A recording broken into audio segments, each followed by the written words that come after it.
Hello everyone, so I'm back for another review, and this time, and I hope you've been reading well, so I want to talk to you about a book called Consciousness Beyond Life by Dr. Pim van Lommell, MD, who I believe is, might have got this wrong, I think he's from Denmark. He's a Dr. Pim van Lommell is a world-renowned cardiologist, and he has basically done a study of what's called the near-death experience. So these experiences that people have when they've been in cardiac arrest, heart stopped, brain stopped, and these people come back and say that they've had this experience, they've come out of their body, they've gone up to the tunnel, they've seen this tunnel, a light at the end of the tunnel, they go to the end, they sometimes meet different people there, meet relatives or people that they know, and then somehow they are brought right back into their own life. And Dr. Pim van Lommell, apparently he's a cardiologist. He is a cardiologist. He did a study which was published in a famous medical journal called The Lancet. I'm not sure when he did it. I think it was actually quite a while ago, I think. And in it, he basically did a study of people who had cardiac arrests and who'd been resuscitated and brought back. And what he found was that 18% of those who had a cardiac arrest had some kind of type of near-death experience. And he looked at all sorts of ideas about it, like facts and figures. And what he found was, so 18% had some near-death experience, but 82% had nothing at all. And it made no difference what religion these people were. It made no difference about the oxygen concentration in the brain. It made no difference if they had had some other kind of illness. It made no difference what state of mind they were in. It made no difference about gender. And it made no difference how long they were in a kind of coma or out for. This is basically, it's called the science of the near-death experience. So he does his best to talk about as many studies as he can, including his own study. He is a cardiologist after all. I think he retired as a cardiologist. Again, I'm not quite sure when this study was actually done. The book mentions a lot of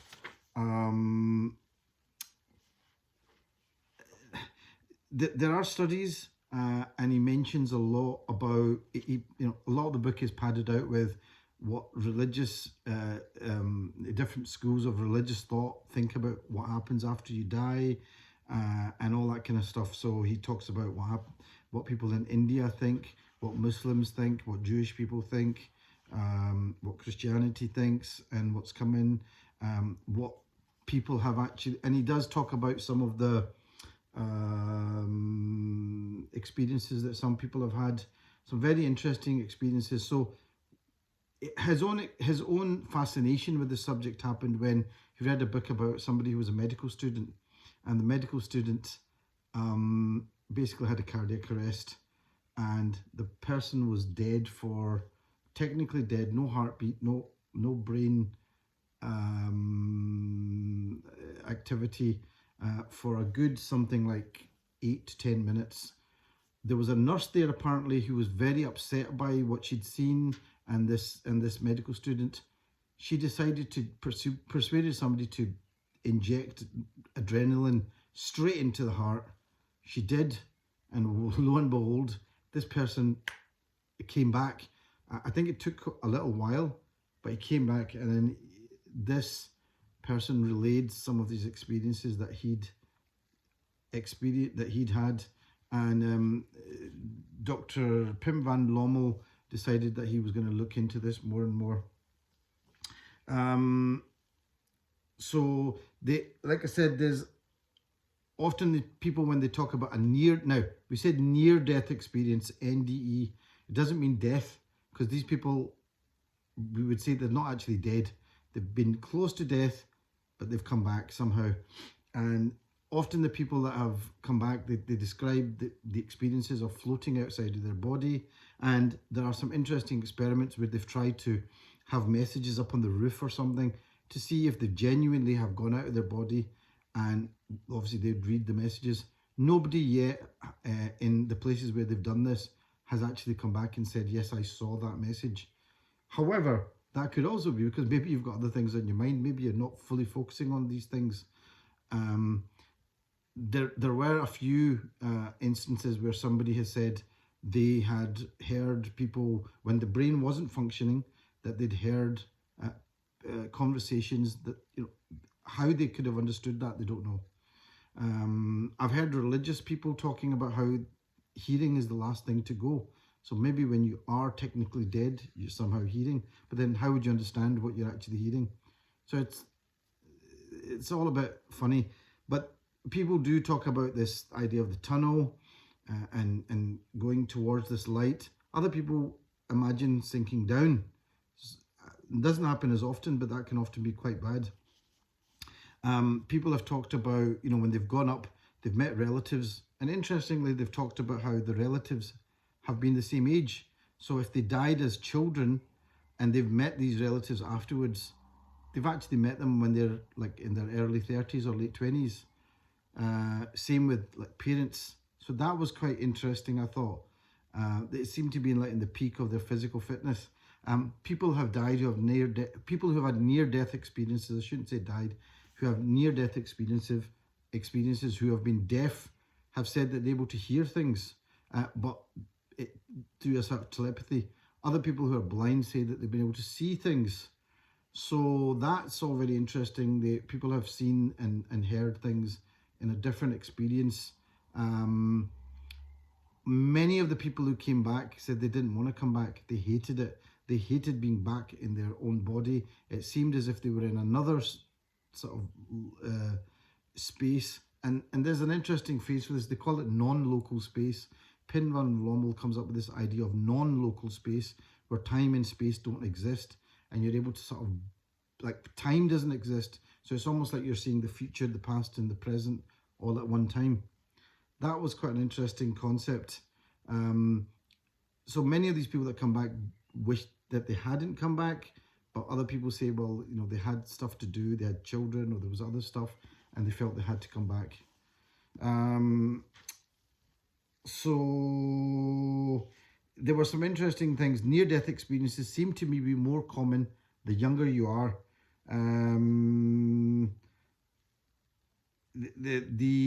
Like I said, he did a study where he found 18% in his study, Pim van Lommell's study, had a near-death experience, but overall it seems to be about 5% of people have a near-death experience. The other thing he found was that many people often don't talk about it because they're embarrassed.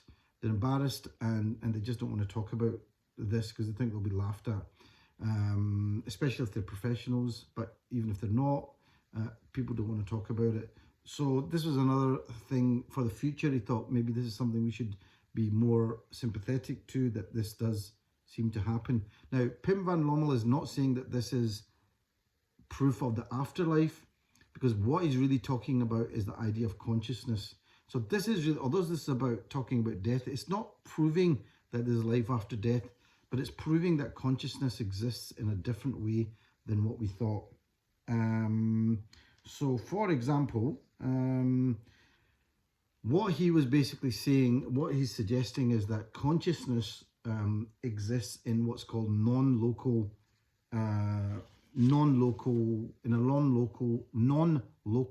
way, where there's no time, no space. And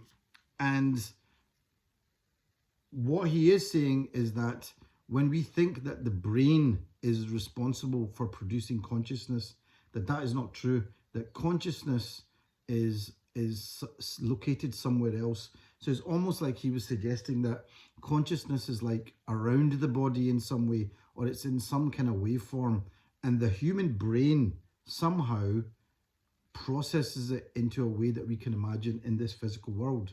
So he's saying that the brain doesn't actually produce consciousness, because when people are going through these cardiac arrests, there's no brain function. The heart is not working, there's nothing going through the brain, and there's no brain function. There's nothing showing up on an EEG, apparently. And what he's saying is that consciousness comes from somewhere else. A good way of describing it would be where he talks about watching something on TV. So on TV, you know that what you're seeing on TV hasn't originated from within the TV, or the laptop. You know that the website hasn't originated from within the laptop, but somehow the waves have been converted onto the TV screen or onto the laptop. And he's saying in that way, the waves of consciousness from wherever they're coming from are converted into some form that we can understand through the brain. That perhaps what it is that the brain is a kind of receiver and transmits, but it's not the originator. So that consciousness exists somewhere else, and that exists in this non-local space. And essentially what he's saying is that consciousness is not destroyed or even created. So it's there all the time. Now, so in a way, he's saying that our consciousness is somehow immortal. Now, what you call consciousness, the soul, whatever, he doesn't go there. He's not talking about the soul. He's talking about consciousness. So that's really what this is about. This book is about. It's the science of the near-death experience, but really what he's really saying is this the science of consciousness? Like, how is consciousness generated? Where is it coming from? And he's saying basically it doesn't come from within the brain. And I think that's probably the most important thing, and he said it doesn't depend on the amount of oxygen that the brain has in it, or the oxygen deprivation or anything like that. And he says that also you can have these near-death experiences without being in a fatal situation. So people who are intensely meditating, people who are maybe depressed, people who have had some other issue, they can also have this. I did write down something here in one of the bits, which there was a little summary. So I'm going to read a bit of that. Near-death experiences, consciousness and the brain. And in the previous chapters, what he said was, many serious and trustworthy people have reported that to their great surprise, they were able to experience consciousness independently of their body. On the basis of a few scientifically sound studies of near-death experience among cardiac survivors, researchers have come to the conclusion that current scientific knowledge cannot offer an adequate explanation for the cause and content of a near-death experience. This is including Dr. Pim van Lommell's own study. Some prospective empirical studies provide conclusive evidence that it is possible to experience an enhanced and lucid consciousness during a cardiac arrest. Someone can maybe explain to me the difference between retrospective and prospective, exactly what that means. I should have done that myself. I suppose retrospective is looking at the information in hindsight, and prospective is maybe looking forward and just to some of the evidence. We appear to have scientific proof that the cerebral cortex and brainstem are devoid of measurable activity during a cardiac arrest, and that the clinical picture also reflects loss of all brain function. So like you were saying, cardiac arrest, during cardiac arrest where the heart stops, there's no brain activity. Brain studies have shown that under normal circumstances, a functioning collaborative network of brain centers is a prerequisite for the experience of waking consciousness, what we normally experience during our waking times. This is absent during a cardiac arrest. So it seems to be that waking consciousness is something else, but the consciousness that people experience during a near-death experience is something else. Oxygen deficiency in itself provides no explanation, because near-death experiences can be reported under circumstances that are not life-threatening, such as mortal fear or a serious depression. Our mind is capable of altering the anatomy and function of the brain. So, and they call that neuroplasticity. So the brain structure is different from the mind. However, the overall summary is that in many respects, both consciousness and brain function still remain a huge mystery. There's a lot in this book about quantum physics. And quantum physics wasn't something that I really knew much about, other than sometimes a particle can be a wave, but can also act like a single particle as well. So yeah, so light, for example, can exist as a particle in a wave. So in that sense, perhaps we have waking consciousness and infinite consciousness. So again, does that mean, did we ever die? Maybe not. DMT is produced by the brain at death. Is DMT produced at death? I know that in psychiatry at the moment, there's a lot of work going on about DMT, and people often talk about losing their fear of death afterwards. Many people who have this experience of a near-death experience seem to lose their fear of death. That seems to be a very common experience. So perhaps DMT is something that's produced at the time of death by the brain, maybe as a comforter. But again, why would you need comfort? What would be the evolutionary benefit of having a surge of DMT to make yourself feel better? Again, that almost to me seems like a divine act of mercy. But, you know, who knows? An interesting fact that came up here was about DNA. And DNA seems to have some part to play in this. I didn't know that 3 meters of DNA are contained. 3 meters of DNA are contained within 1,000th of a millimeter in the nucleus. Wow. 3 meters of DNA are contained within 1,000th of a millimeter of a nucleus. A lot of the DNA is what's called junk DNA. We don't know why it exists. And the more complex you get as a species, the more junk DNA you seem to have. So in other words, we don't know what the hell it's for. The less complex an organism you have, the less junk DNA you have. So there's obviously some function to this junk DNA. It's not just junk. There must be something to do with it. The other thing that I didn't know about was that cells actually emit light. Biophotons are called. So there's some biological basis to this idea when people say that person's lit up. In Islamic Arabic circles, people often talk about a nur, a light coming from somebody's face. So there may be some kind of exchange of communication there. There may be something about that. What can I say? Is there anything else that I've read here? Yeah.